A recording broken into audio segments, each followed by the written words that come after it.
The grand piano gleamed under the spotlight, and seated before it was a woman in a simple gray janitor's uniform. Her weathered hands rested on the ivory keys, and as the first notes filled the air, a hush fell over the packed ballroom. The sound was impossibly beautiful, each note crisp and haunting, flowing together like water over smooth stones.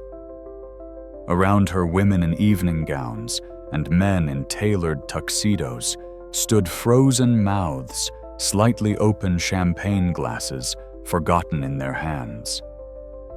At the back of the room, one woman was crying.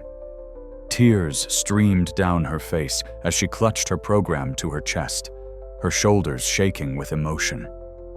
The music continued, building in intensity, each phrase more heartbreaking than the last. This wasn't just skillful playing. This was artistry. This was decades of mastery pouring out through fingers that were supposed to be pushing a mop, not commanding a Steinway grand piano. But how did this moment happen? How did a woman dressed to clean floors end up silencing a room full of the city's wealthiest elite with a performance that would be talked about for years to come? To understand that, we need to go back to the beginning of this extraordinary evening. We need to go back to when nobody in that room knew her name, when she was invisible, when she was just the janitor who wasn't supposed to be there at all. The Metropolitan Symphony Hall's annual fundraising gala was the social event of the season. Crystal chandeliers cast warm light over tables draped in ivory silk. Floral arrangements worth more than most people's monthly rent towered at each table center. The guest list read like a who's who of the city's power players, CEOs, politicians, old money families whose names appeared on hospital wings and university buildings. This was a world of wealth influence and carefully maintained social hierarchies. Waiters in crisp white jackets glided between tables carrying silver trays of champagne and caviar. A string quartet played softly in the corner, providing an elegant backdrop to the murmur of conversation about stock portfolios, vacation homes in the Hamptons, and whose children had gotten into which Ivy League schools. Everything was perfect, polished, precisely orchestrated. And then there was Dorothy Hayes. She stood near the back entrance, just inside the main ballroom, wearing her work uniform. The gray pants and matching shirt with Symphony Hall maintenance embroidered on the pocket seemed to absorb light rather than reflect it. At 58 years old, Dorothy had the kind of face that told stories. Lines etched around her eyes spoke of laughter and tears. Her hands, strong and capable, bore the marks of years of hard work. She didn't belong here, and everyone who glanced her way knew it. Dorothy Hayes had been cleaning the Metropolitan Symphony Hall for 15 years. She knew every hallway, every storage closet, every squeaky floorboard in the aging building. She arrived at 11 most nights after the concerts ended and the audience members had claimed their coats and headed home. She worked until dawn, ensuring that every seat was spotless, every restroom immaculate, every inch of marble floor gleaming. It was honest work, and Dorothy had never been ashamed of it. She took pride in what she did. When musicians arrived from morning rehearsals, they walked into a building that sparkled. When patrons attended evening performances, they sat in seats that were perfectly clean. Dorothy was part of what made the magic possible, even if nobody ever saw her or thought about her contribution. But tonight was different. Tonight, Dorothy wasn't here to work. She was here as a guest, or rather as a guardian. Her granddaughter Jasmine, a talented 16-year-old violinist, had been selected to perform at the gala as part of the Youth Scholarship Program. It was a tremendous honor, and Dorothy wouldn't have missed it for anything in the world. She had raised Jasmine since the girl was 4 years old, after Dorothy's daughter Rachel had died in a car accident. It had been just the two of them for 12 years now, living in a small two-bedroom apartment in a neighborhood where sirens were the evening soundtrack.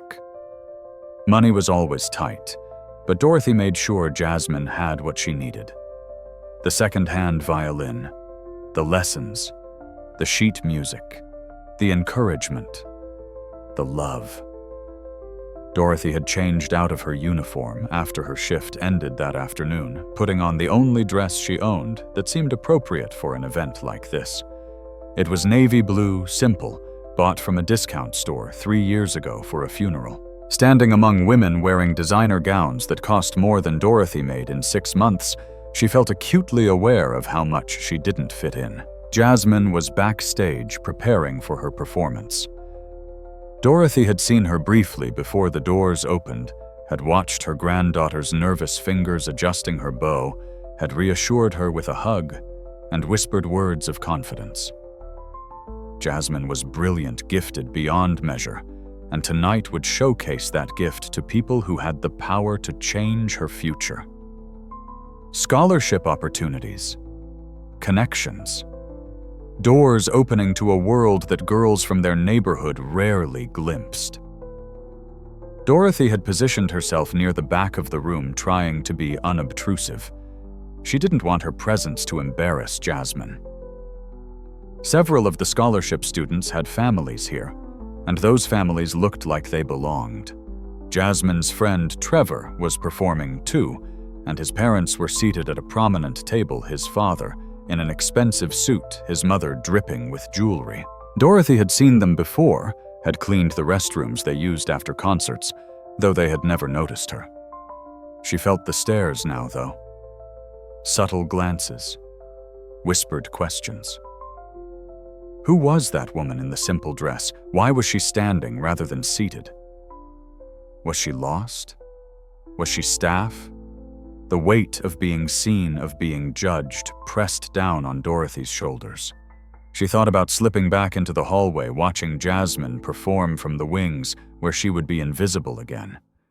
But no, she had worked too hard, sacrificed too much to hide in the shadows.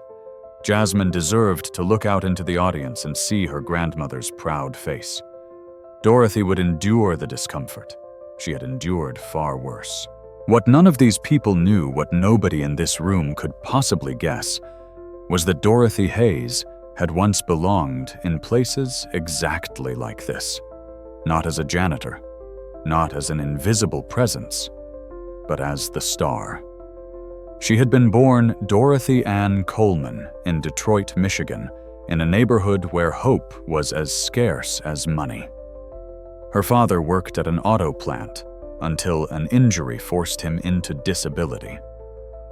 Her mother cleaned houses, working 14-hour days to keep their family of 6 children fed and housed. They lived in a cramped apartment where Dorothy shared a bedroom with 3 sisters, where winter winds whistled through gaps in the window frames, where the heat sometimes got shut off when bills went unpaid. But when Dorothy was 7 years old, everything changed. The community center 3 blocks from their apartment had a piano in the recreation room. It was old, battered, several keys stuck, and it was desperately out of tune. But to 7-year-old Dorothy, it was the most beautiful thing she had ever seen. She had been mesmerized the first time she heard someone play it. A teenager practicing chopsticks, making mistakes, laughing with his friends.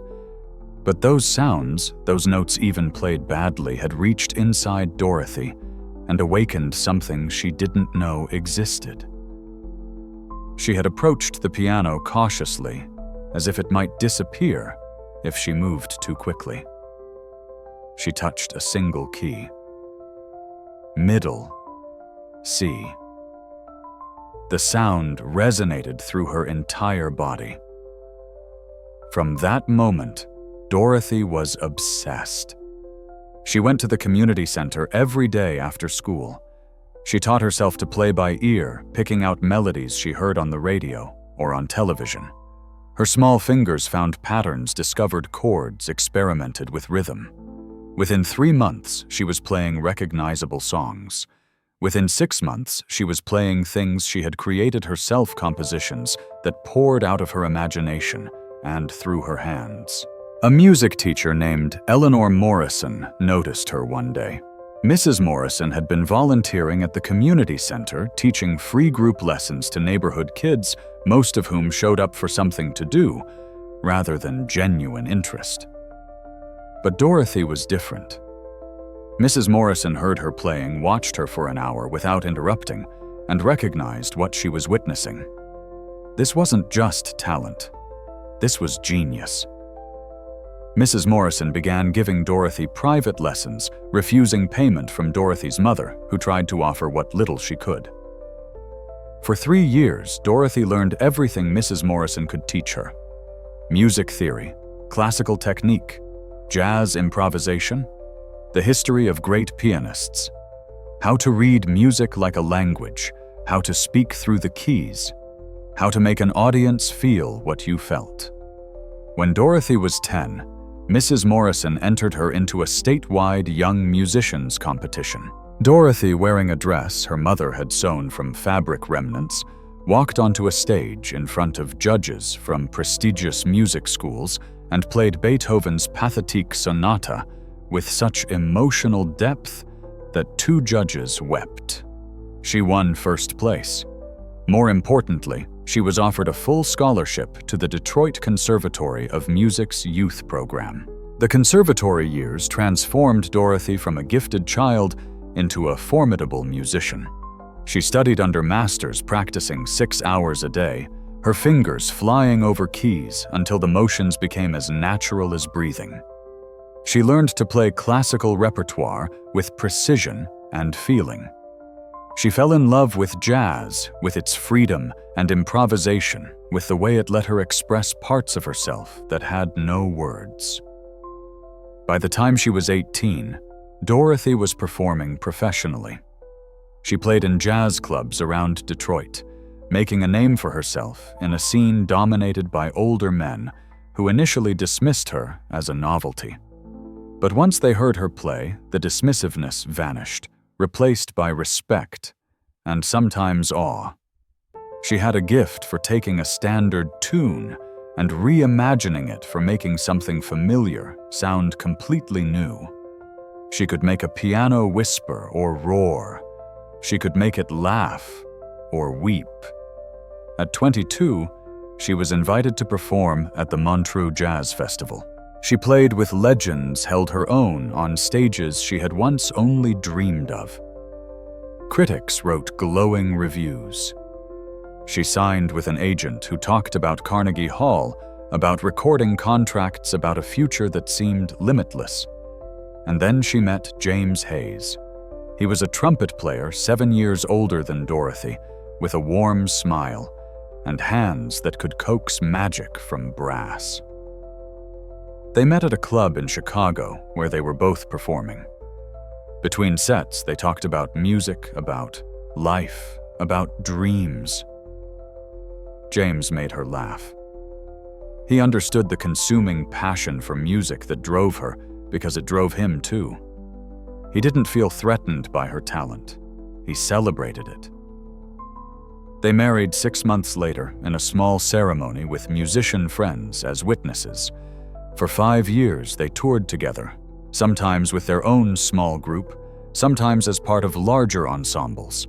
They played festivals and clubs, theaters, and concert halls. They made enough money to live comfortably, to rent a nice apartment in Philadelphia, to start thinking about the future. Dorothy was 27 at the peak of her abilities, with a career trajectory that pointed straight up. Life was good. Life was perfect. The accident happened on a Tuesday in October. James was driving home from a recording session in New York. It had been a long day, and he was tired. The truck driver who ran the red light was tired too, had been on the road for 16 hours straight, fighting to meet an impossible deadline. The impact was catastrophic. James survived, but barely. Traumatic brain injury, multiple skull fractures, internal bleeding. He spent 2 weeks in a coma, while Dorothy sat by his bedside holding his hand, praying to every deity she could name. When he finally woke up, the doctors delivered the news that shattered their world. James would likely never play trumpet again. His fine motor control was severely damaged. His memory was impaired. He would need months, possibly years of rehabilitation and care. The medical bills started arriving like a flood. Their insurance covered some, but not nearly enough. There were gaps, exclusions, out-of-pocket maximums that meant bankruptcy. Dorothy watched their savings evaporate in weeks. She had to make a choice: keep performing, keep building her career, and put James in a facility where strangers would care for him, or give up everything she had worked for and dedicate herself to his recovery. It wasn't really a choice at all. Dorothy canceled her upcoming performances. She told her agent she was taking an indefinite hiatus. She packed up their apartment in Philadelphia and moved them to a smaller, cheaper place where she could manage the rent while working whatever jobs would give her the flexibility to care for James. She became his full-time caregiver, nurse, therapist, and companion. The work was exhausting, both physically and emotionally. James had good days and bad days.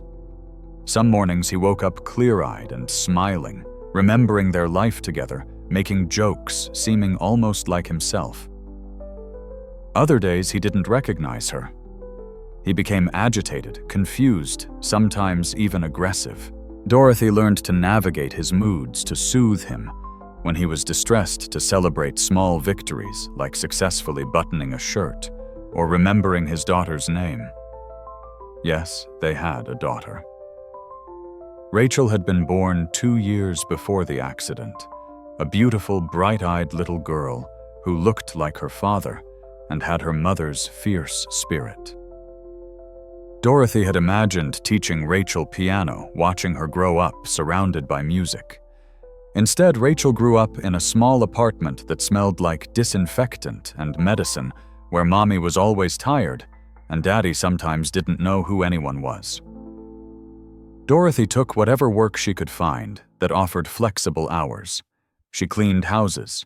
She worked night shifts at a grocery store stocking shelves. She did data entry from home. She never touched a piano. There was no time, and even if there had been time, her heart couldn't bear it. The instrument that had once been her voice now represented everything she had lost. For 5 years, Dorothy cared for James as his condition slowly, agonizingly deteriorated. The man she had married, the brilliant musician with the infectious laugh, faded away bit by bit. Toward the end, he didn't know her at all. He died on a Sunday morning in early spring, with Dorothy holding his hand, telling him about the first time they had played together, hoping that somewhere in the damaged pathways of his brain, he could hear her and remember. After James died, Dorothy was 32 years old, broke, and completely burned out. She had no career to return to. 5 years away from performing meant she was forgotten. Her technique had deteriorated from lack of practice. Her connections had moved on. The industry had changed. She was, for all practical purposes, starting from zero, except she was older with a 10-year-old daughter to support, and a mountain of debt from James's medical care that bankruptcy hadn't completely erased. She moved to this city for a fresh start, finding work as a janitor at the Metropolitan Symphony Hall. The irony wasn't lost on her. She cleaned the same stages where she had once dreamed of performing. She emptied trash cans in dressing rooms where musicians prepared for concerts. She mopped hallways where audiences walked discussing the performances they had just witnessed. But it was steady work, with decent pay and health insurance, and it gave her evenings free to be home with Rachel. Rachel grew into a troubled teenager. The early years of her life, marked by her father's illness and her mother's constant stress, had left scars. She struggled in school, fell in with a rough crowd, made bad choices that Dorothy felt powerless to prevent. By 17, Rachel was pregnant.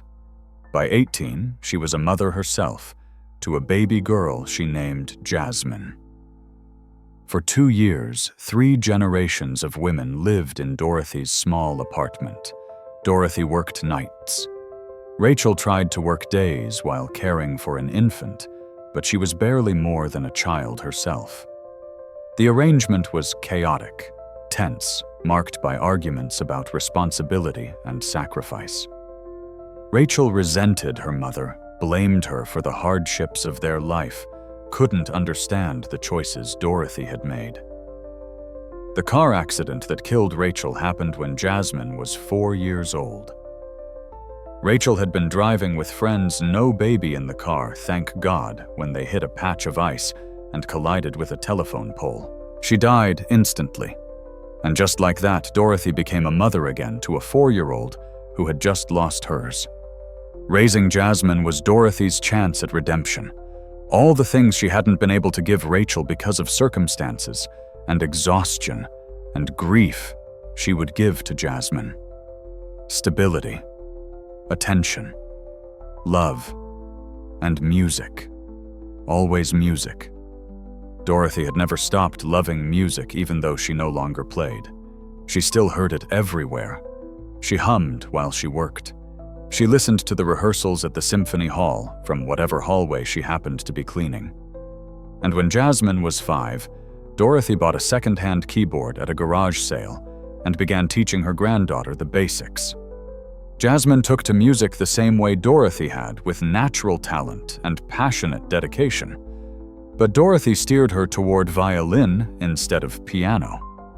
She told herself it was because violin was more practical, more likely to earn scholarships and opportunities. The truth was, she couldn't bear to hear someone else play piano with the gift she herself had abandoned. It hurt too much. For 12 years, Dorothy poured everything into Jasmine. She worked overtime to pay for lessons. She drove the girl to youth orchestra rehearsals in a car held together by prayers and duct tape. She sat through countless performances in school auditoriums with terrible acoustics, beaming with pride. She pushed Jasmine to be better, to practice more, to never take her gift for granted. And she never told anyone about her own past. Not Jasmine's music teachers. Not the other parents in the youth orchestra. Not her co-workers at the Symphony Hall. Dorothy had become someone new. Someone whose life began the night she put on the gray uniform and picked up a mop. The pianist, Dorothy Coleman, had existed in another life, a life that might as well have belonged to someone else entirely. She never played piano anymore. She couldn't. On the rare occasions when the Symphony Hall was empty, and she found herself alone with one of the grand pianos, she would stand nearby, her hands twitching with muscle memory, her heart aching with loss. But she never sat down. She never touched the keys. That part of her life was over, buried alongside James, sacrificed for survival and sanity. Until tonight. The youth performers were introduced one by one, each taking the stage to polite applause. Trevor performed first, playing a Vivaldi concerto with technical precision but little emotional depth. His parents beamed from their prominent table, already envisioning acceptance letters from Juilliard. Then, it was Jasmine's turn.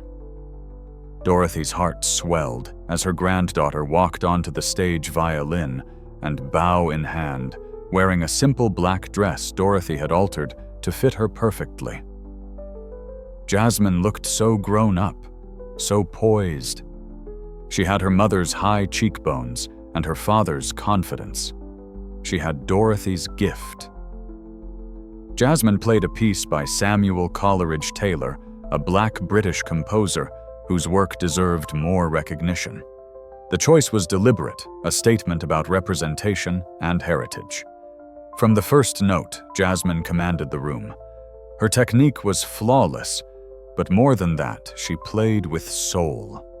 She made the violin sing and weep and soar. She told a story, without words. Dorothy stood at the back of the room, tears streaming down her face, barely breathing. This was why she had sacrificed everything.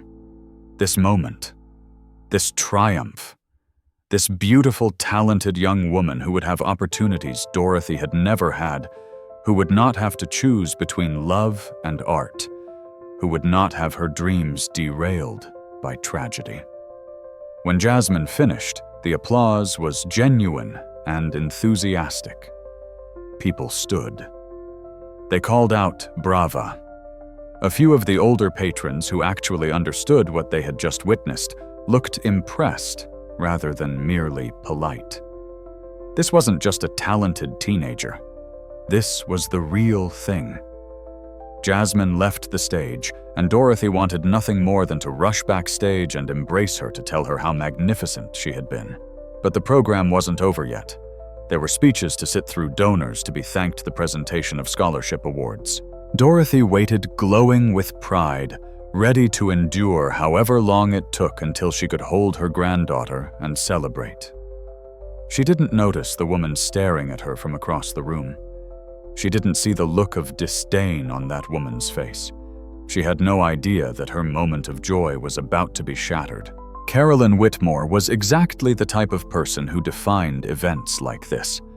She was 53 years old, impeccably maintained through expensive skincare, personal training, and just enough cosmetic work to look refreshed rather than artificial. Her blonde hair was styled in a classic bob that never moved. Her dress was designer, her jewelry real, her shoes custom-made. She was married to Richard Whitmore, the CEO of a pharmaceutical company, and together they occupied a position of considerable social power in the city. Carolyn's name was on donor plaques throughout the Symphony Hall. The Whitmore Family Foundation contributed generously to arts education programs. She chaired committees, attended board meetings, and was photographed frequently for society pages. She considered herself cultured, sophisticated, a patron of the arts. She prided herself on her discerning taste and her commitment to excellence. She also prided herself on maintaining standards. Society functioned properly when people understood their place, their role, their sphere. Boundaries existed for good reason. When those boundaries blurred, when inappropriate mixing occurred, things became messy and uncomfortable for everyone involved. And right now, Carolyn was very uncomfortable because there was a woman in a janitor's uniform standing in her gala. Well, not exactly a uniform. Looking closer, Carolyn could see the woman had changed into a dress. But Carolyn knew a service worker when she saw one. Something about the posture, the quality of the clothing, the way the woman seemed to shrink into herself while trying to remain unobtrusive. Carolyn had seen her before she was certain of it. Late one evening, when Carolyn had returned to retrieve a forgotten item after a performance, she had seen this same woman pushing a cleaning cart down a hallway. What was she doing here? Had security failed to notice? Were they allowing staff to simply wander into donor events now? It was inappropriate. More than that, it was insulting to the people who had paid significant amounts of money to attend. Carolyn caught the eye of her friend Patricia, widening her eyes significantly and tilting her head ever so slightly in Dorothy's direction. Patricia followed the gesture, saw Dorothy, and understanding passed between them instantly. Patricia leaned over to whisper something to her husband, who glanced over and frowned. The ripple of awareness spread through their social circle like a current through water. Carolyn excused herself from her table and began making her way toward the back of the room, her path intercepting Dorothy's position. She moved with purpose, her heels clicking authoritatively against the marble floor. Several people watched her progress, sensing something was about to happen. Dorothy noticed the woman approaching and felt her stomach tighten with instinctive worry. She recognized the type. She had cleaned houses for women like this. She knew the particular brand of cold politeness they wielded like a weapon. "Excuse me," Carolyn said, her voice carrying the razor edge of someone accustomed to being obeyed. "I don't believe we've met. I'm Carolyn Whitmore. I chair the development committee for the symphony." Dorothy swallowed, forcing herself to meet the woman's eyes. Dorothy Hayes, she said quietly. I'm here to watch my granddaughter perform. She played violin earlier. Oh. Carolyn's eyebrows rose in perfectly shaped arches. And which young lady was yours, Jasmine Hayes? She played the Coleridge Taylor piece. Ah, yes. She was quite good. The compliment was delivered without warmth, a statement of fact rather than genuine praise. Carolyn paused her gaze, traveling deliberately over Dorothy's dress, her shoes, her simple hairstyle. And you work here, don't you? At the Symphony Hall. I thought I recognized you. There it was. The acknowledgement delivered like an accusation. I do, Dorothy said, lifting her chin slightly. I'm on the maintenance staff, but tonight I'm here as Jasmine's family. Of course, of course. Carolyn's smile was thin and did not reach her eyes. It's just that this is a donor event. The tickets are quite expensive, you understand. We have to maintain certain standards to make our patrons comfortable. I didn't pay for a ticket, Dorothy said, her voice steady, despite the humiliation burning in her chest. The youth performers' families were invited. It was in the information packet. Carolyn's expression flickered with annoyance at being contradicted. Yes, well, I'm certain that invitation was intended for immediate family, parents. I'm not sure it extends to extended family members who happen to work here. It creates an awkward situation, you understand. People might get the wrong idea. Dorothy felt heat rising in her face. Around them, conversations had stalled. People were watching now, pretending not to, while hanging on every word. This was entertainment for them, a small drama to break up the evening's monotony. I raised Jasmine. Dorothy said, her voice low but firm. I'm the only family she has. I'm not leaving. I'm not suggesting you leave, Carolyn said, though her tone suggested exactly that. I'm simply pointing out that appearances matter. Surely you understand how it looks having service staff mingling with donors. There are boundaries that exist for everyone's comfort. Before Dorothy could respond, a voice cut through the tension. Is there a problem here? Both women turned to see Michael Chen, the symphony's artistic director, approaching with a concerned expression. He was a kind man in his 40s who always treated the maintenance staff with respect, who learned everyone's names, who sometimes brought coffee for the night crew. No problem at all, Michael Carolyn said smoothly. I was just having a conversation with Ms. Hayes about the evening's protocols. Michael looked at Dorothy, and she gave him a small shake of her head. She didn't need his protection, as kind as the gesture was. She wouldn't let this woman drive her away. Mrs. Whitmore, Ma, Michael said carefully. All youth performers' guardians were invited regardless of their relationship to the organization. Ms. Hayes has every right to be here celebrating her granddaughter's performance. Carolyn's smile hardened. Of course, I wasn't suggesting otherwise. I simply thought it important to clarify expectations. She turned back to Dorothy. Enjoy the rest of your evening. And do give my compliments to your granddaughter. Quite a talented girl. I'm sure her future will be very bright. The words were polite, but the message was clear. People like Jasmine could have futures here. People like Dorothy could not. Carolyn walked away, returning to her table, where she leaned in to whisper to her friends. They glanced toward Dorothy, their expressions ranging from pity to distaste to amusement. Dorothy stood very still, breathing carefully, fighting against the tears that threatened. She had been humiliated before. Life had taught her how to endure far worse than a rich woman's condescension. But it didn't hurt any less. The sting of being made to feel small, worthless, invisible, except as an object of scorn that never stopped hurting. Michael touched her arm gently. I'm sorry about that. Carolyn is, well, she means well, but she has very fixed ideas about how things should be. It's fine, Dorothy said, though it wasn't. I'm used to it. You shouldn't have to be used to it, Michael said softly. For what it's worth, Jasmine was the best performer tonight by a considerable margin. She has extraordinary talent. You should be incredibly proud." "I am," Dorothy whispered. Michael squeezed her arm once and moved away, called to deal with something else. Dorothy remained where she was, trying to make herself small again, invisible again. The evening suddenly felt much longer than before. The confrontation, though brief, had been noticed by enough people that it became a topic of conversation at multiple tables. The nature of social events like this meant that gossip spread faster than the waitstaff could refill champagne glasses.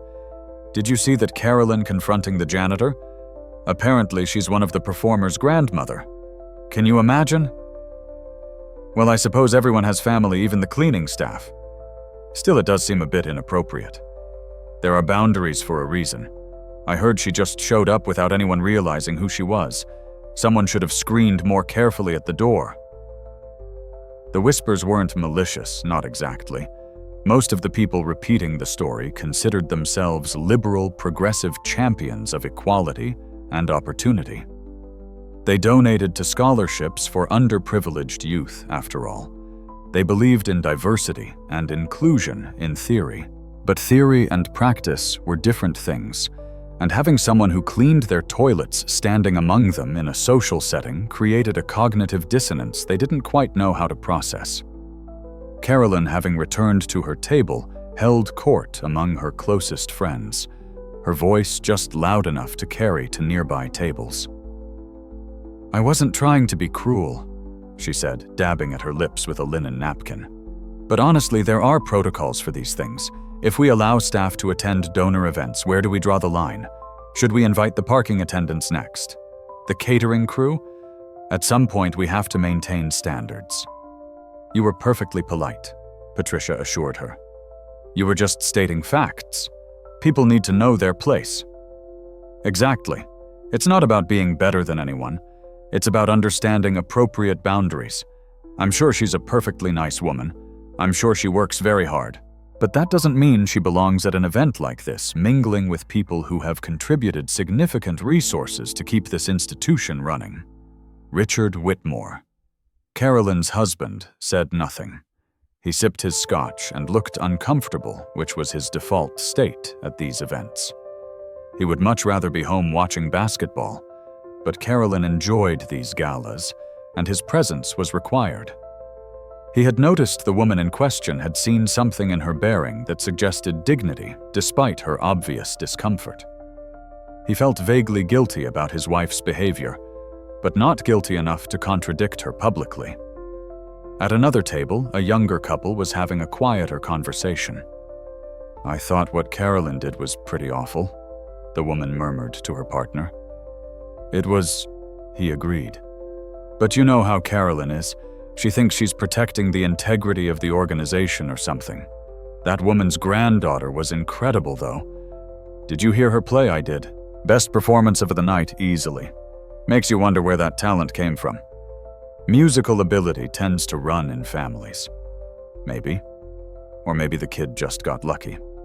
They moved on to other topics, the incident already fading from immediate concern. It was an awkward moment, sure, but not their problem. They had their own lives, their own concerns.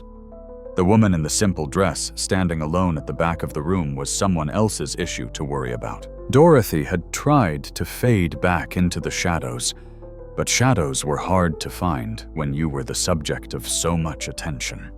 She could feel eyes on her from multiple directions. People she didn't know were talking about her, judging her, forming opinions about her life and her worth based on nothing more than her job and her clothing. She thought about leaving. It would be easy enough to slip out to wait in the hallway, or even in the parking lot until Jasmine was finished with whatever post-performance obligations she had. Nobody would miss her. Nobody wanted her here anyway.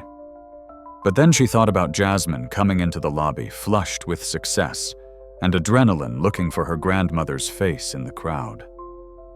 She thought about the disappointment and confusion if Dorothy wasn't there. She thought about all the times she had told Jasmine to be proud of who she was, to never let anyone make her feel small, to stand tall in the face of prejudice and dismissal. How could she tell Jasmine those things if she ran away now? So Dorothy stayed, even as the evening continued, and the discomfort intensified. The scholarship awards were presented. 3 students, including Jasmine, received modest scholarships that would help with lessons and instrument costs. Jasmine's face glowed with pride as she accepted her certificate on stage. She scanned the crowd and found Dorothy giving her grandmother a brilliant smile that made every moment of humiliation worthwhile. After the presentations, there was a cocktail reception. Donors mingled, networking and discussing future fundraising initiatives. The youth performers and their families were invited to stay to meet potential mentors and patrons. Dorothy stayed on the periphery, letting Jasmine shine, watching from a distance as her granddaughter spoke with confidence to adults who showed genuine interest in her talent and potential. That's when Carolyn struck again. She had been drinking steadily through the evening, each glass of champagne, making her just a bit bolder, a bit less concerned with the veneer of politeness. She approached Dorothy directly this time, with several of her friends in tow, creating an audience for whatever was about to happen. Still here, Carolyn's voice had lost its earlier pretense of courtesy. "I thought you might have taken the hint and left by now." Dorothy straightened her spine. "My granddaughter is networking. I'm waiting for her." "Networking?" Carolyn repeated, as if the word was amusing. "Yes, I suppose that's what we're calling it. Tell me, Ms. Hayes, do you think your presence here is really helping your granddaughter? Or do you think perhaps it's making things more difficult for her?" "I don't know what you mean," Dorothy said, though she knew exactly what Carolyn meant. "I mean that young Jasmine is trying to make connections with serious patrons of the arts, people who might open doors for her future. And there you are, standing in the corner in your discount store dress, reminding everyone exactly where she comes from. Don't you think she'd be better served if you made yourself scarce?" The words were designed to wound, and they did. But they also sparked something else in Dorothy. Anger. After years of swallowing her pride, of accepting disrespect, of making herself small, something in her refused to shrink any further. "I think," Dorothy said quietly, "that Jasmine is better served by knowing her grandmother loves her enough to stand here and endure people like you." Carolyn's eyes flashed. "People like me. People who support this institution financially. People who make it possible for students like your granddaughter to have opportunities. Without donors like me, there would be no scholarship program. You should be grateful, not insolent." "I am grateful for the scholarship," Dorothy said. "I'm not grateful for the contempt." A small crowd had gathered now, drawn by the obvious tension. People pretended to be engaged in their own conversations while clearly listening to every word. This was the most interesting thing to happen all evening. Carolyn's face flushed. She wasn't accustomed to being challenged, especially not by someone she considered so far beneath her social station. She needed to reassert dominance, to put this woman back in her place decisively. Her gaze drifted to the grand piano on the stage, and a cruel idea formed. "You know," Carolyn said, her voice taking on a dangerous sweetness, "I've been thinking about what Michael Chen said earlier, about how musical talent runs in families. Jasmine is quite gifted on the violin. I wonder where that comes from." Dorothy said nothing, sensing a trap. "Do you play music, Ms. Hayes?" Carolyn continued. "Beyond whatever radio you listen to while you mop floors, I mean, that's none of your concern," Dorothy said. "Oh, but I'm curious now. You seem very invested in your granddaughter's musical education. One might think you have some background yourself. Do you play an instrument?" Dorothy's hands clenched at her sides. "I used to. A long time ago. Used to." How fascinating. What instrument? The crowd was definitely listening now, all pretense of private conversation abandoned. Even people across the room had noticed something significant was happening and were drifting closer. "Piano," Dorothy said quietly. "Piano." Carolyn's voice rose with mock delight. "How wonderful! And here we are at a gala celebrating music with this beautiful instrument right here on stage." She gestured toward the Steinway grand piano that had been used for some of the evening's performances. "Perhaps you'd like to play something for us. Show us where Jasmine's talent comes from." The suggestion landed like a bomb. The room went very quiet. "I don't think that's appropriate," Dorothy said carefully. "Why not? You said you used to play. Surely you remember something, or were you exaggerating your abilities? Did you perhaps take a few lessons as a child and now fancy yourself musical?" Carolyn's tone was openly mocking now. "Come now, Ms. Hayes. If you're going to stand here and act like you belong, prove it. Play something for us." "Mrs. Whitmore, this really isn't necessary," Michael Chen interjected, appearing from somewhere in the crowd. "The piano isn't available for casual use."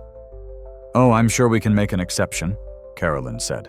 "I'm very curious to hear what our janitor can do, unless, of course, she's been lying about her abilities, in which case, perhaps she's been lying about other things too. Perhaps she's not really Jasmine's grandmother. Perhaps she just used that as an excuse to crash an event where she doesn't belong." It was an outrageous accusation, completely baseless, but delivered with such confidence that it planted seeds of doubt in listeners' minds. Dorothy felt the weight of everyone's stares, felt the situation spiraling beyond her control. "I'm not lying," she said, her voice stronger now. "I am Jasmine's grandmother, and I did play piano. Years ago, but I haven't played in 20 years. I couldn't possibly perform now." 20 years, Carolyn seized on this. "My goodness, you must have been quite young when you stopped. Did you stop because you weren't any good? Or because you had more important things to do, like cleaning buildings?" The cruelty was breathtaking. Several people looked uncomfortable, now shifting uneasily. This had gone beyond putting someone in their place. This was bullying, plain and simple. But Carolyn was drunk on power and alcohol, unable to stop herself. She walked toward the stage, her heels clicking decisively. She climbed the 3 steps and approached the piano, running her fingers along its polished surface. "This is a Steinway Model D," she said, projecting her voice to fill the room. "It's worth over $200,000. It's one of the finest instruments in the world.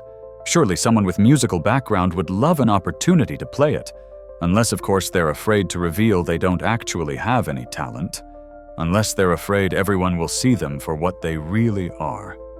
Dorothy felt her heart pounding. Memories flooded through her, her hands on keys, the feeling of music flowing through her body, James smiling at her from across the stage, the applause of audiences, the life she had lost. And something inside her broke. Not in a bad way. In the way that dams break, releasing pressure that has built up for too long. 20 years of silence. 20 years of denying the most fundamental part of herself. 20 years of being invisible, dismissed, degraded. She had endured all of it for good reasons. For James, for Rachel, for Jasmine, for survival. But standing here now, being mocked by a woman who knew nothing about sacrifice or struggle or the price of love, something in Dorothy said enough. If Carolyn Whitmore wanted to humiliate her, Dorothy would not make it easy. "Fine," Dorothy said, her voice cutting through the murmur of the crowd. "I'll play." The room went absolutely silent. Carolyn, still on the stage, looked shocked that her bluff had been called. She recovered quickly, her smile returning. "Wonderful, please come up. Show us what you can do." Dorothy moved through the crowd, and people stepped aside to let her pass.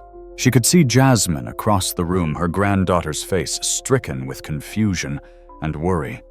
Dorothy gave her a small smile, trying to communicate reassurance she didn't entirely feel.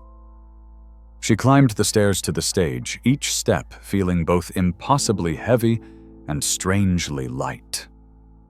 She approached the piano, the instrument she had avoided for 2 decades, the instrument she had loved more than almost anything except the people she had lost. She stood before it, and her hands began to shake. Up close, the Steinway was magnificent. The black lacquer finish gleamed under the stage lights. The keys seemed to glow ivory and ebony, waiting to be touched. Dorothy could see her reflection in the polished surface, distorted and ghostly. "Take your time," Carolyn said from beside her, her voice dripping with false encouragement. "We're all eager to hear what 20 years away from music sounds like." Dorothy ignored her. She pulled out the bench and sat down slowly. The leather was butter-soft, expensive, probably replaced more frequently than most people replaced their shoes. She adjusted the height, her body remembering the mechanics even after all this time. Her hands hovered over the keys, but didn't touch them. She could feel the entire room watching her, waiting for her to fail, waiting to confirm their assumptions about who she was and what she was capable of. She could feel Carolyn's smugness, the woman's certainty that Dorothy was about to embarrass herself catastrophically. She thought about standing up and walking away. She could still do it. She could let Carolyn win this petty battle and preserve whatever dignity she had left. Nobody would blame her. 20 years without practice was 20 years. There was no shame in admitting she couldn't do something she hadn't done in decades.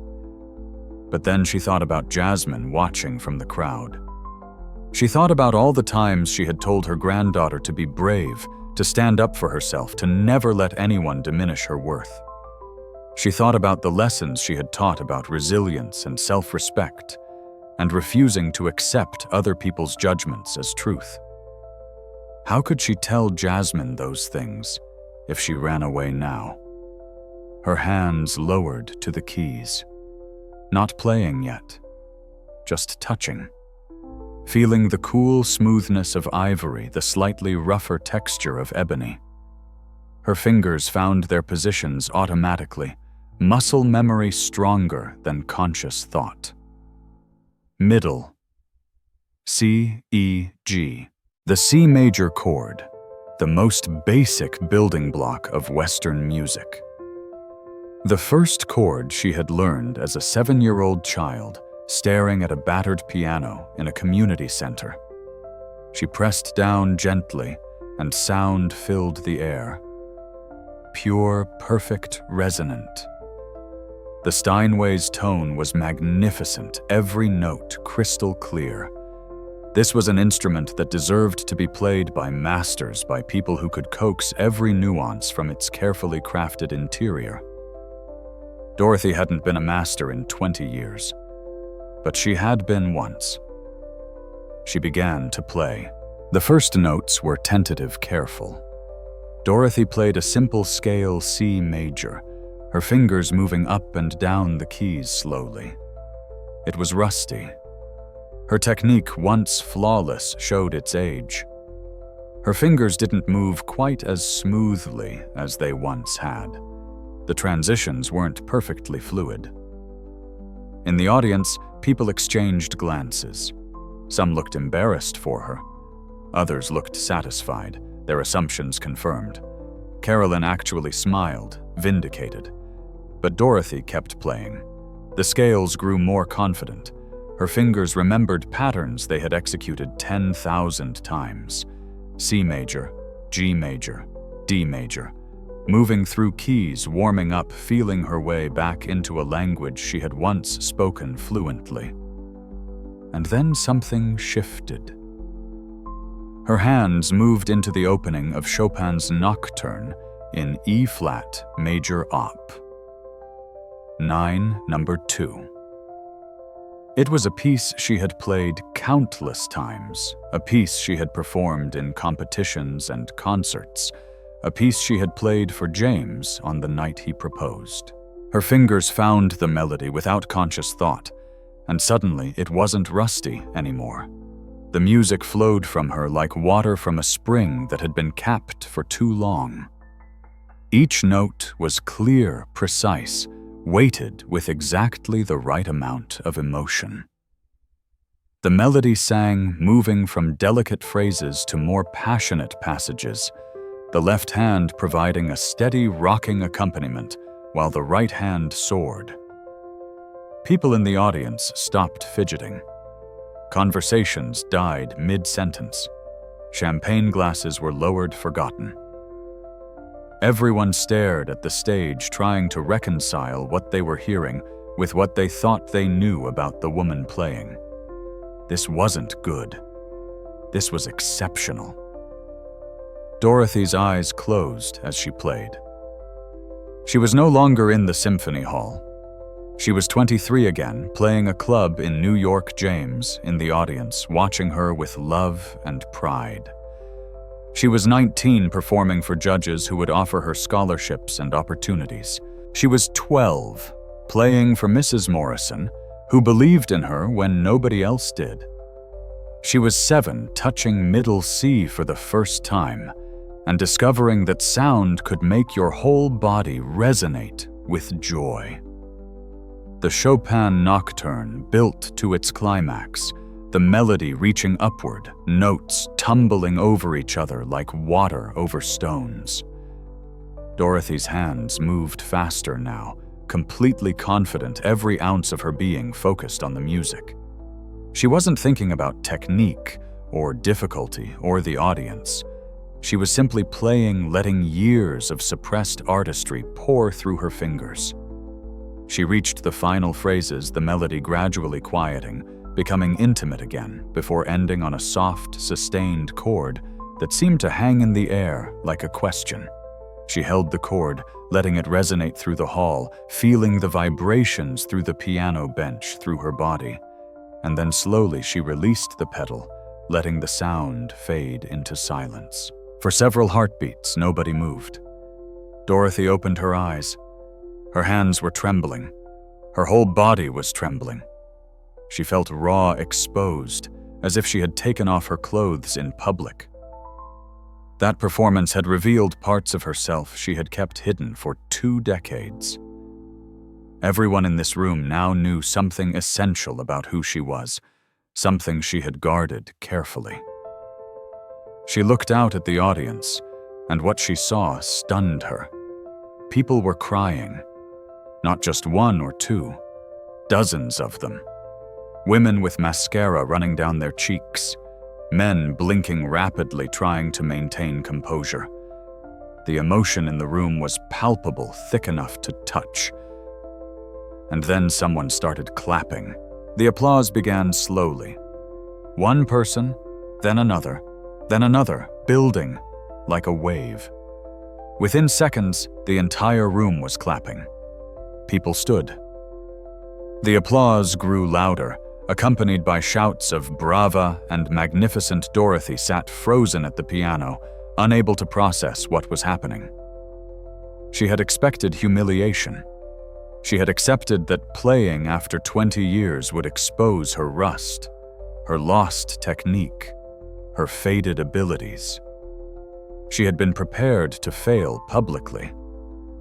But this wasn't failure. This was triumph. She looked for Jasmine and found her granddaughter standing near the front, tears streaming down her face, clapping so hard her hands must hurt. Jasmine's expression was a mixture of shock, pride, confusion, and love so intense it made Dorothy's chest ache.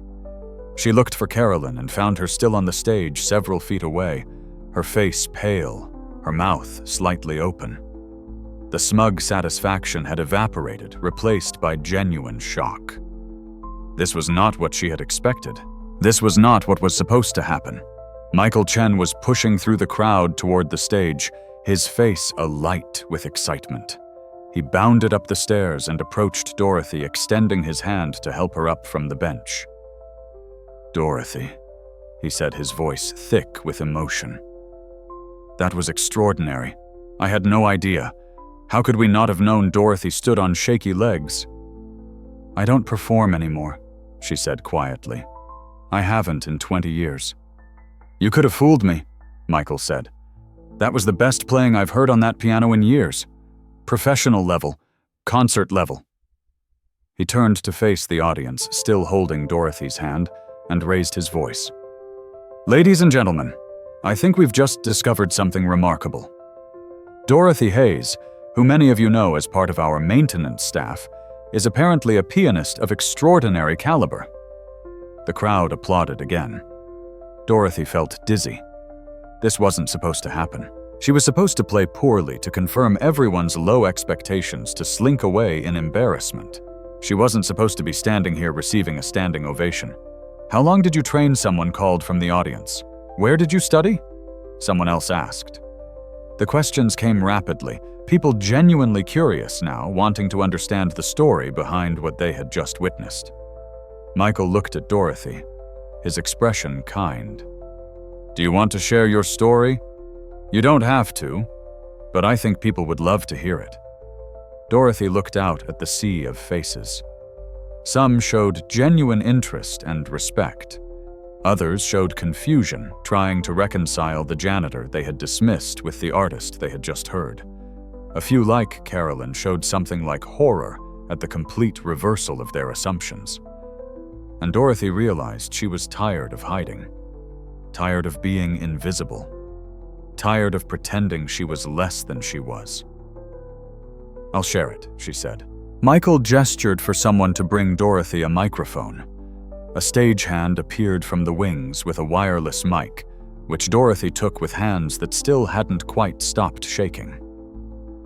She had performed in front of audiences larger than this, had played for critics and fellow musicians, whose judgment was far more significant than these wealthy donors. But those performances had been a lifetime ago, when she was a different person. "My name is Dorothy Hayes." She began, her voice quiet but clear through the sound system. "Most of you know me as someone who cleans this building. You're right. I've been part of the maintenance staff here for 15 years. I work nights usually. I make sure this beautiful hall is clean and ready for audiences and performers." She paused, gathering her thoughts. "But before that, I was a pianist. I grew up in Detroit, discovered music when I was 7 years old at a community center. I was lucky enough to have a teacher who saw something in me, who helped me get into a music conservatory. I studied classical piano, but I fell in love with jazz. By my early 20s, I was performing professionally. I played clubs, festivals, concerts. I made a living doing what I loved most in the world." The room was absolutely silent now, everyone hanging on her words. "I met my husband James at a gig in Chicago. He played trumpet. We toured together for 5 years. We were happy. We were building careers. And then James had an accident. Traumatic brain injury. He needed full-time care, and someone had to provide it. So I stepped away from music. I had to. He was my husband. I loved him." Dorothy's voice caught slightly, but she pushed on. "James died after 5 years. By then I had a daughter to support. I had bills, I had no career to return to, so I took whatever work I could find.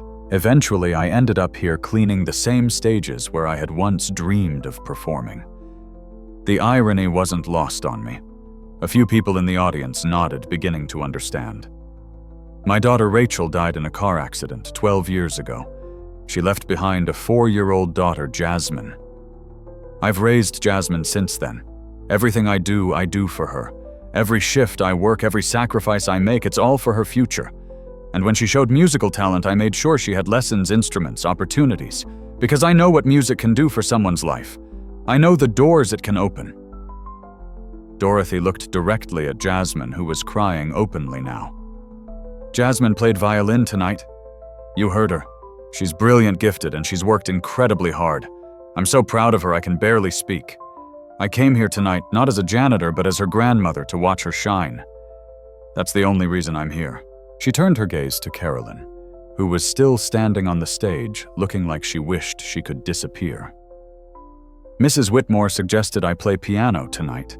She thought it would be funny to see me fail to prove that I didn't belong here. And maybe she was right. Maybe I don't belong at events like this. Maybe people like me are supposed to stay invisible to know our place, to never dare to be more than what our job titles suggest. The rebuke was gentle, but unmistakable. Carolyn's face flushed deep red. "But here's what I've learned over the past 20 years," Dorothy continued. "Dignity doesn't come from your bank account, or your job, or your social status. It comes from how you treat people. It comes from recognizing that everyone has a story, everyone has value, everyone deserves respect. The woman cleaning your office might be a former concert pianist. The man driving your bus might be a published poet. The person serving your food might be working 3 jobs to support their family." She paused, letting that sink in. You never know who someone is by looking at them. You never know what they've sacrificed or what gifts they possess. And when you treat people like they're less than you, when you mock them or dismiss them or try to humiliate them, you reveal nothing about them and everything about yourself. The silence was profound. Some people looked deeply uncomfortable. Others nodded slowly, absorbing the lesson. Several were still crying, moved by both the music and the story behind it. "I didn't play tonight to prove anything," Dorothy said. "I played because I was pushed into it. But I'm glad I did. Because for the first time in 20 years, I remembered who I used to be. I remembered that I'm not just a janitor. I'm not just Jasmine's grandmother. I'm Dorothy Coleman Hayes, and I'm a pianist." She said her full name deliberately, the name she had performed under the name that appeared on old posters and reviews in Detroit, archives, the name that belonged to the person she used to be. "So thank you, Mrs. Whitmore," Dorothy said, looking directly at Carolyn. "You meant to humiliate me, but instead you gave me back something I thought I'd lost forever. You reminded me that you can bury parts of yourself for survival, but they don't disappear. They wait. And when you finally let them out again, they're still there. Still part of who you are." Dorothy turned back to the piano. "If you'll indulge me, I'd like to play one more piece. Something I wrote a long time ago. I never performed it publicly.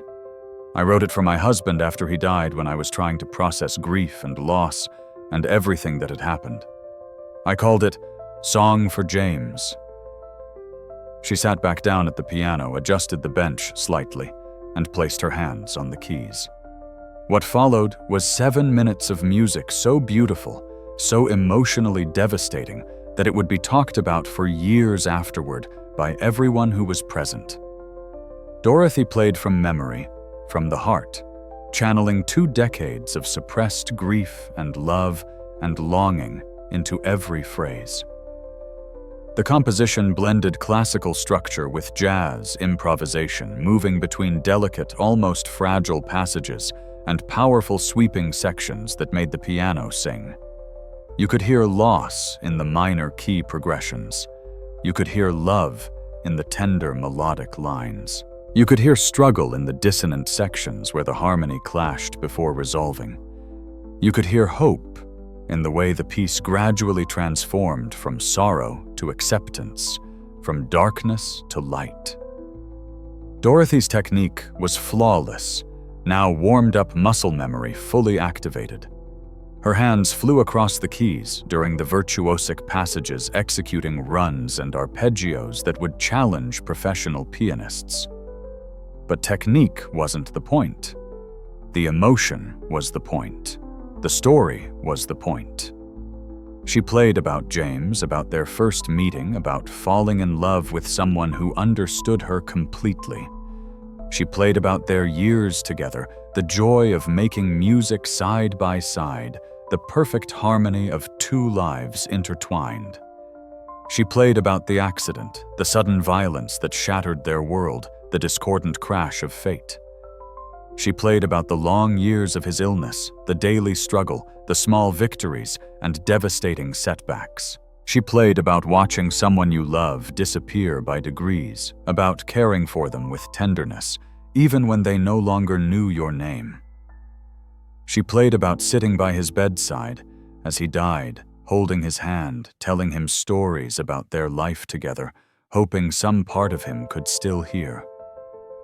She played about grief, the kind that doesn't fade, but transforms, that becomes part of your identity rather than something you overcome. She played about sacrifice, about choosing love over career, about making the hard decision and never regretting it, even when the cost was everything you had worked for. She played about survival, about getting up every day and going to work even when you felt hollow inside. She played about finding new purpose in raising Jasmine, about discovering that love doesn't end just because loss is devastating. She played about resilience, about the human capacity to endure and continue, and even find moments of joy in the midst of sorrow. And finally, she played about acceptance, about making peace with the past, about understanding that you can't go back, can't undo what's done, can't reclaim what's lost, but you can move forward, carrying those you've loved with you. About recognizing that the life you have is not the life you planned, but it's still a life worth living. About gratitude for what was, even if it ended too soon. The final section of the composition was almost transcendent. The melody, which had been searching and uncertain throughout, finally resolved into something pure and peaceful. The harmony settled into a warm major key. The rhythm, which had been complex and shifting, simplified into a gentle, steady pulse, like a heartbeat. Dorothy played the last phrases with infinite tenderness, each note perfectly weighted, perfectly timed. The music grew softer and softer until she was barely touching the keys, the sound so delicate it was almost more felt than heard. And then, with a final soft chord, it ended. She held the chord until the sound completely faded, until there was absolute silence in the hall. Then she lifted her hands from the keys and placed them in her lap. For a long moment, nobody moved. The silence stretched out sacred somehow, as if breaking it would shatter something precious. And then the room erupted. The applause was thunderous, overwhelming, sustained. Everyone was on their feet. People were openly weeping, not bothering to hide it. The ovation went on, wave after wave of appreciation and recognition and stunned respect. Dorothy stood slowly, feeling disconnected from her body, as if she were watching this happen to someone else. She had just played something deeply personal, had exposed the most vulnerable parts of herself to a room full of strangers.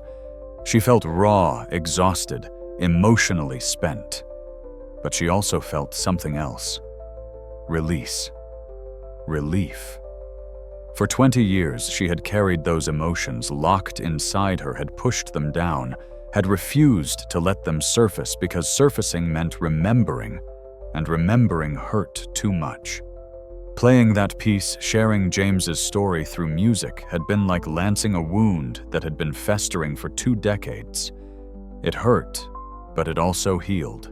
She looked for Jasmine and found her granddaughter pushing through the crowd, climbing onto the stage, running toward her.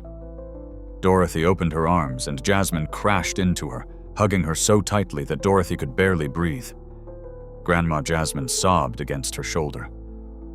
"I didn't know. Why didn't you tell me? Why didn't you say you could play like that?" "Oh, sweetheart," Dorothy murmured, stroking her granddaughter's hair. "I didn't think I could anymore. I thought that part of me was gone." "It's not gone," Jasmine said fiercely. "It's not even close to gone.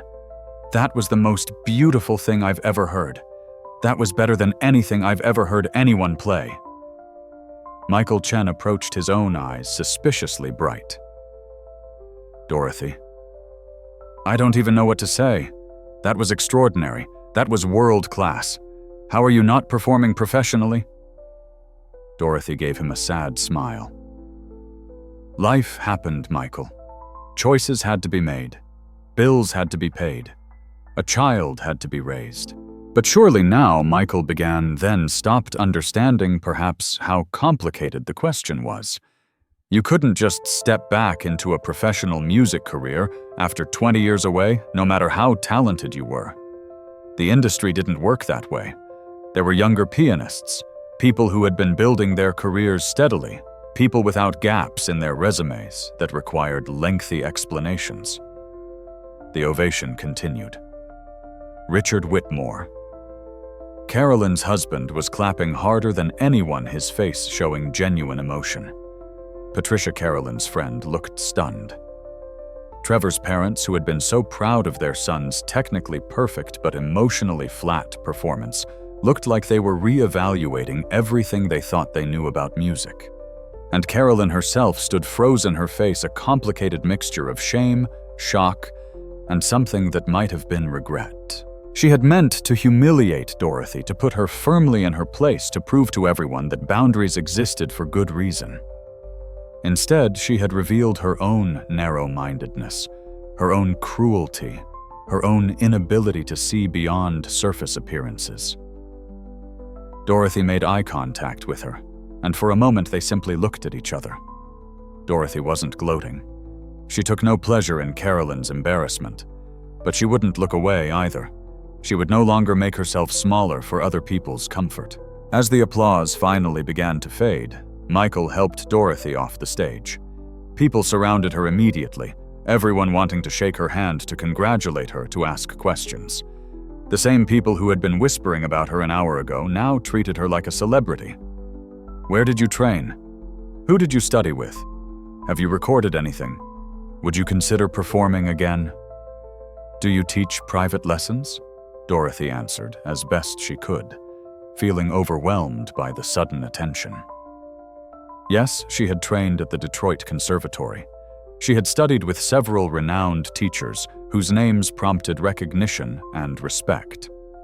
No, she had no recordings, or at least nothing recent or easily accessible. She didn't know about performing again. She taught Jasmine and a few neighborhood kids for free, but she didn't have a formal teaching practice. One woman, a music professor at the local university, pressed her business card into Dorothy's hand. Please call me. I'd love to discuss possibilities. We're always looking for adjunct faculty, and someone with your abilities could be incredibly valuable to our students. A man who introduced himself as a concert promoter said he'd love to talk about potential performance opportunities. Nothing massive, he clarified. But we host intimate concerts, salon-style events. People would pay good money to hear you play. Dorothy accepted the cards, the offers, the compliments, feeling disconnected from it all. An hour ago, these people hadn't known she existed. Now they wanted to give her opportunities, wanted access to her talent. The whiplash was disorienting. Jasmine stayed glued to her side, holding her hand, beaming with pride. Other scholarship students approached to congratulate Jasmine on her own performance and to express amazement about Dorothy. Trevor, whose parents had been so condescending earlier, looked at Dorothy with open admiration. That was incredible, Ms. Hayes, he said sincerely. Like professional level incredible. Jasmine never told us her grandmother was a concert pianist. I didn't know, Jasmine said. She never said anything. She never played. Why not? Trevor asked, then seemed to realize the question might be too personal. Sorry, you don't have to answer that. It's okay, Dorothy said gently. Sometimes life requires you to put certain things aside for a while. It doesn't mean you stop being who you are. It just means you find other ways to express it. Michael Chen raised his hands, calling for everyone's attention. The crowd quieted, turning toward him expectantly. Ladies and gentlemen, he said, his voice carrying across the ballroom. I think we've all just witnessed something remarkable, but I'd like to provide some context that many of you may not know. He gestured toward Dorothy. Dorothy Hayes has worked at this symphony hall for 15 years. She's part of our overnight maintenance crew. She's one of the most dedicated, reliable employees we have. She takes immense pride in her work, and this building shines because of her efforts and those of her colleagues. Some people nodded, appreciating this acknowledgement of the usually invisible workforce. But what none of us knew until tonight, Michael continued, is that Dorothy is not just someone who cleans this building. She's someone who loves this building, who understands its purpose on a profound level. She knows what happens on our stage because she's lived it herself. He paused for effect. I did some quick research on my phone just now. Dorothy Coleman, as she was known professionally, was a rising star in the Detroit jazz scene in the late 80s and early 90s. She performed at major festivals. She played with legendary musicians. Critics called her a prodigy, a virtuoso, someone destined for greatness. And then she disappeared from the public eye, and apparently no one knew why. People murmured, intrigued. Someone pulled out their phone, presumably to search for information. Now we know why, Michael said, softly. She made a choice that many of us can't fully comprehend. She gave up her career to care for her husband. She sacrificed her dreams for love. And when her daughter died, she took on the responsibility of raising her granddaughter while working whatever jobs would allow her that flexibility. He looked at Dorothy with genuine respect. The fact that she worked here at this hall, cleaning the stages where she once might have performed herself, I can't imagine how difficult that must have been. To be surrounded by music, to hear rehearsals and performances, to know that in another life, another set of circumstances, that could have been you up there. Dorothy felt tears welling up. Having her story told like this, being seen like this, was almost too much. And yet, Michael continued, she used her knowledge and love of music to teach her granddaughter. Jasmine's performance tonight was exceptional, and now we understand why. She was taught by a master. She learned from someone who didn't just know technique, but understood music on the deepest level. He turned to face the crowd fully. I think tonight, we've all learned something important. We've learned that we should never make assumptions about people based on their current circumstances. We've learned that dignity and talent and worth aren't determined by job titles or income levels. We've learned that the person we dismiss or overlook might be extraordinary in ways we can't imagine. The crowd was silent, absorbing this. Dorothy Hayes. Michael said, on behalf of the entire Symphony Hall organization, I want to apologize. We should have known you better. We should have seen you more clearly. And I want to personally extend an invitation. We host masterclasses, community concerts, education programs. I would be honored if you would consider participating in any or all of those. This institution should benefit from your knowledge and talent, not just your cleaning skills. The crowd burst into applause again. Dorothy blinked back, tears nodding her acceptance. As the applause faded, Carolyn Whitmore stepped forward. She looked smaller, somehow diminished. Her earlier confidence had evaporated entirely. She approached Dorothy slowly, and people stepped aside to let her through, watching curiously to see what would happen. Ms. Hayes, Carolyn began, her voice shaky. I owe you an apology, a profound apology. What I did tonight was inexcusable. Dorothy waited, saying nothing. I made assumptions about you based on your job. Carolyn continued. I treated you with contempt because I thought I knew who you were and what you were worth. I was cruel. I tried to humiliate you publicly, and I was completely, utterly wrong. Her voice broke slightly. I'm ashamed of my behavior. I'm ashamed of the things I said. You showed me grace and dignity even when I showed you none. You endured my cruelty with more class than I've ever demonstrated. What you did to her was terrible, someone muttered from the crowd. Carolyn nodded, accepting the criticism. It was terrible. And I have no excuse. I've spent my life thinking that my money, my position, my connections made me important, made me better. Tonight I learned that none of that means anything compared to actual talent Actual sacrifice, actual character. She looked at Dorothy with genuine remorse. I can't undo what I did. I can't take back the words I said. But I can promise to do better. I can promise to examine my own prejudices and biases. I can promise to treat people with the respect they deserve regardless of their circumstances. Dorothy studied her for a long moment. Carolyn's apology seemed genuine, born from real understanding rather than just social pressure. She was a woman confronting her own ugliness, and that took courage. I accept your apology, Dorothy said quietly. We all have things we need to work on. We all have prejudices we need to examine. You're not alone in that. Thank you, Carolyn whispered. You're more gracious than I deserve.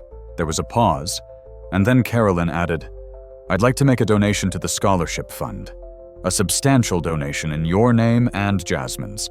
The Dorothy and Jasmine Hayes Scholarship for Young Musicians from Underserved Communities. If you'll allow it. Dorothy felt her throat tighten. That's very generous. It's the least I can do, Carolyn said. Music education shouldn't be accessible only to children of wealthy families. Students like Jasmine's students you teach in your free time, they deserve the same opportunities as anyone else. Better opportunities even because they have to work so much harder for them. She turned to address the crowd. In fact, I'm committing $50,000 to establish this scholarship fund. And I challenge everyone else here to contribute as well. Let's turn tonight's ugliness into something positive. Let's make sure that talent and dedication matter more than bank accounts. The crowd murmured appreciatively, and several people immediately pulled out their phones or checkbooks. The competitive nature of wealth meant that Carolyn's challenge would likely be met and exceeded. By the end of the evening, the scholarship fund would have substantial resources. Dorothy felt overwhelmed. An hour ago, she had been the object of scorn. Now she was being honored, celebrated, used as inspiration for philanthropy. The reversal was dizzying. Thank you, she said to Carolyn. This will change lives. Not just Jasmine's, but many students who come after her. Carolyn nodded, then stepped back into the crowd, her public penance complete. She would undoubtedly spend considerable time reflecting on this evening, on the assumptions she had made, on the person she had revealed herself to be. Whether this would create lasting change in her character remained to be seen, but at least for tonight, she had been forced to confront her own shortcomings. The rest of the evening took on a celebratory tone. The awkwardness and tension that had marked the earlier hours evaporated, replaced by genuine warmth and connection. People approached Dorothy and Jasmine throughout the night, sharing stories, making offers, expressing admiration. The music professor from the university spent 20 minutes discussing curriculum and teaching philosophy, making it clear that her offer of adjunct faculty position was genuine and immediate. We need someone who can teach not just technique, but the real meaning of music, she said. Someone who can show students what it means to dedicate yourself to art, even when circumstances make that difficult.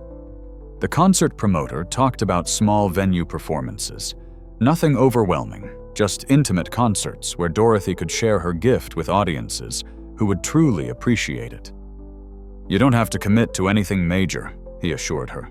But if you ever want to play publicly again, even occasionally, I can guarantee you audiences who will be grateful for the opportunity to hear you. Other people simply wanted to thank her for the performance, for the story, for the lesson in humility and respect. Several admitted they had made similar assumptions about service workers, had overlooked people whose lives and talents they knew nothing about. One elderly woman, who had been crying throughout Dorothy's performance, approached with trembling hands. My daughter died 5 years ago, she said softly. The piece you played, The Song for James, it captured exactly what grief feels like, how you carry someone with you even after they're gone. Thank you for giving voice to something I've never been able to express. Dorothy hugged her two strangers united by loss, and music's ability to articulate what words cannot. Jasmine was radiant, accepting congratulations on both her own performance and her grandmother's. She kept looking at Dorothy with a mixture of pride and wonder, as if seeing her for the first time. Their relationship had shifted somehow. Jasmine had always known her grandmother was strong, was dedicated, was loving. Now she understood that Dorothy was also talented, artistic, complex in ways she hadn't imagined. Michael Chen pulled Dorothy aside at one point. "I meant what I said about wanting you involved in our programs, but more than that, I think we need to have a conversation about your role here. You're obviously overqualified for maintenance work. Not that there's anything wrong with that work, but I understand what you're saying," Dorothy interrupted gently. "And I appreciate it. But Michael, I've been cleaning this building for 15 years. It's honest work. It allows me to support Jasmine. I don't need to be rescued from it." "I know," Michael said. "I'm not trying to suggest the work isn't valuable. I'm suggesting you might want to expand what you do here. Keep your current position if you want the security and the schedule flexibility. But also teach masterclasses, lead workshops, mentor young musicians, share your knowledge. You can do both." Dorothy considered this. "Both," she repeated. "Not either or, but both." "Exactly. You don't have to choose between financial stability and sharing your gift. You can have both. You should have both." It was a revelation. For 20 years, Dorothy had operated in either-or terms, either career or caregiving, either art or survival, either past or present. The idea that she could integrate these parts of herself, that she didn't have to wall off who she used to be from who she was now, felt revolutionary. "I'll think about it," she said. "Talk to me next week when I've had time to process all this." "Of course," Michael agreed. "Take all the time you need. Just know that the offer is genuine and standing." As the evening finally wound down and guests began to leave, Dorothy found herself standing on the stage one more time, looking out at the nearly empty ballroom. Cleaning crews would arrive soon, including her colleagues, and they would transform the space back to its pristine baseline. Tomorrow night, there would be another performance, another audience, the cycle continuing as it always had. But something had shifted not just in the room, but in Dorothy herself. She thought about the journey that had brought her here, the little girl in Detroit who discovered magic in an out-of-tune piano, the young woman who toured with jazz legends and dreamed of Carnegie Hall, the wife who sacrificed everything for love, the mother and grandmother who channeled her passion into the next generation, the janitor who cleaned stages while ghosts of former dreams whispered in the wings. All of these were Dorothy. Not separate versions, not different people, but facets of one complex life. She had spent 20 years thinking of herself as someone who used to be a pianist, as if that identity had ended when she stopped performing. But tonight, she understood that you don't stop being who you are just because circumstances change. You don't lose your essential self just because you adapt to survive. She was still Dorothy Coleman Hayes, still a pianist, still an artist. She had never stopped being those things even when she wasn't actively playing. The music had been inside her all along, waiting patient, ready to emerge when she finally had the courage to let it. And the lesson extended beyond her own story. Every person contained multitudes. Every life held complexity and depth that couldn't be perceived from the outside. The man driving the bus might be a veteran carrying stories of courage and trauma. The woman serving coffee might be a poet working on a novel.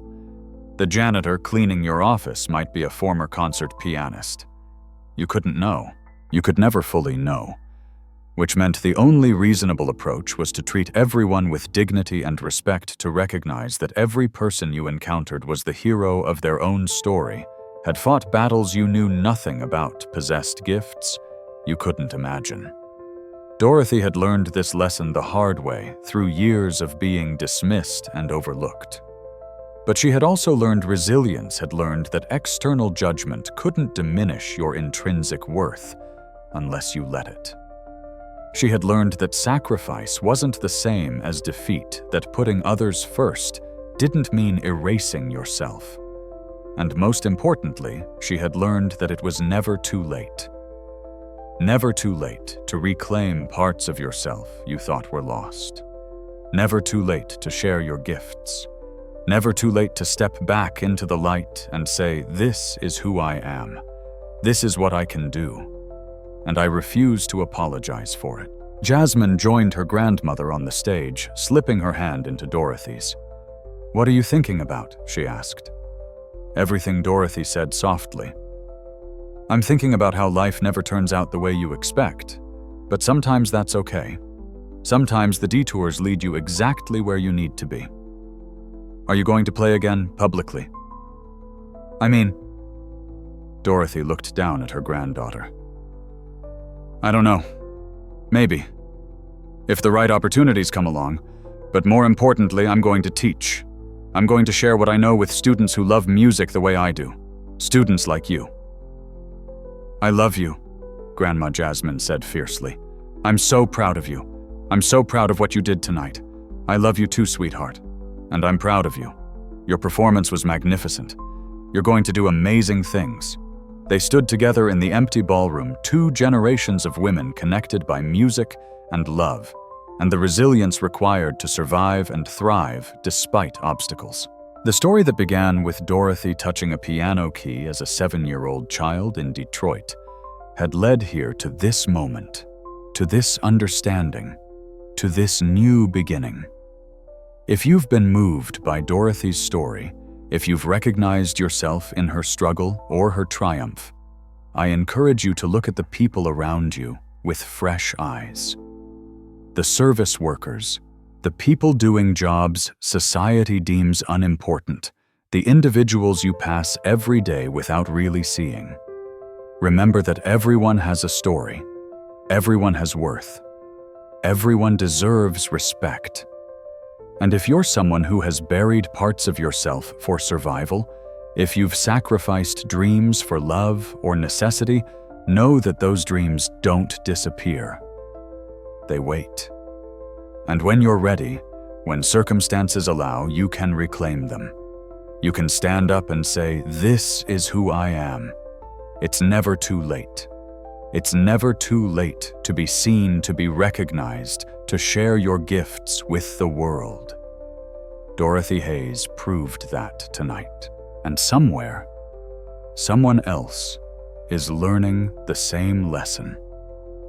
Finding their own courage, taking their own first steps back toward the light. The music never really ends. It just waits for the right moment to begin again.